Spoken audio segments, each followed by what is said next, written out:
Assalamu alaikum wa rahmatullah wa barakatuhu, mes frères et sœurs. Si vous êtes nouveau ici, abonnez-vous dès maintenant à Hikmat Allah, la chaîne qui explore la lumière de la sagesse divine, en plongeant dans les profondeurs de l'âme et de la spiritualité islamique. Fermez les yeux un instant.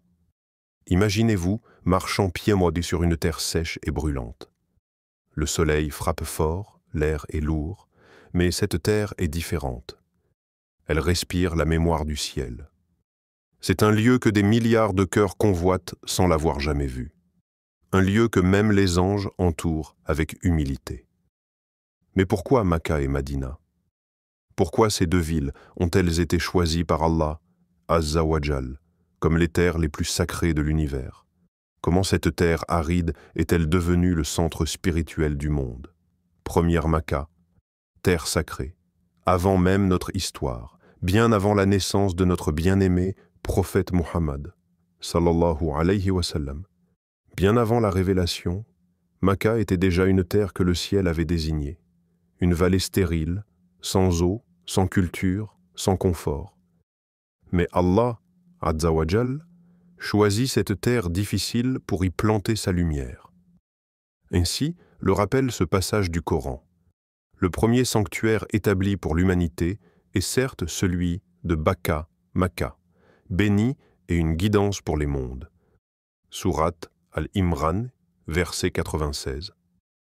C'est ici qu'Ibrahim, alayhi salam, est venu, par ordre divin, déposer sa femme Hajar, alayhi salam et leur fils Ismaïl, alayhi salam, et Hajar seul, courant entre les collines de Safa et Marwa, criant son désespoir et priant de toutes ses forces, et Allah fit jaillir l'eau de Zamzam, une eau née de la foi, une eau qui coule encore aujourd'hui, des siècles plus tard. Subhanallah. Est-ce que toi aussi, dans ta vie, tu te sens parfois abandonné dans un désert? Peut-être qu'Allah prépare une Zamzam cachée en toi. 2. La Kaaba, le cœur battant de la terre, plus tard, quand Ismaïl, alayhi salam, grandit, Allah ordonne à Ibrahim, alayhi salam, de construire une maison.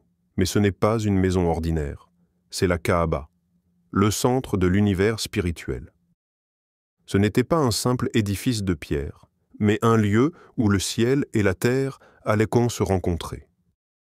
Chaque pierre, posée par Ibrahim et Ismaïl, était plus qu'un effort physique. C'était une invocation muette, une larme d'amour pour le Créateur, un acte de soumission absolue. Comme le décrit magnifiquement le Coran, et quand Ibrahim éleva les fondations de la maison avec Ismaïl, « Ô notre Seigneur, accepte cela de nous, tu es l'audient, l'omniscient. » Sourate Al-Baqarah, verset 127. Et aujourd'hui encore, chaque musulman, du lever au coucher du soleil, tourne son visage vers cette direction, 5 fois par jour. Toi aussi tu le fais. Mais as-tu déjà pris le temps de ressentir ce moment?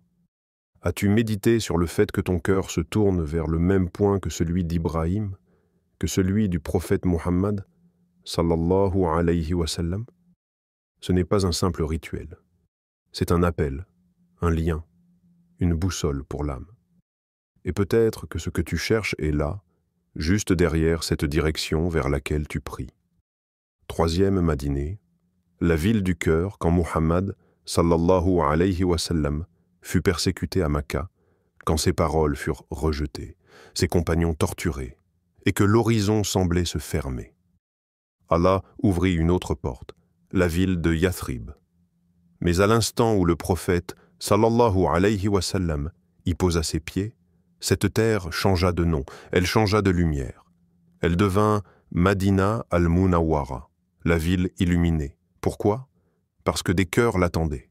Des hommes et des femmes, les Ansar, qui n'avaient jamais vu le messager, sallallahu alayhi wa sallam, mais qui l'aimaient déjà plus qu'eux-mêmes. Ils ont partagé leur pain, ouvert leur maison, offert leur amour sans condition, et c'est cet amour qui fit briller la ville. Le Coran le raconte avec tendresse. Et ceux qui avaient déjà leur demeure et la foi avant eux aiment ceux qui émigrent vers eux. Et ils les préfèrent à eux-mêmes, même s'ils sont dans le besoin. Sourate Al-Hashr, verset 9. Madina, lieu de la fraternité réelle, terre de l'amour pur.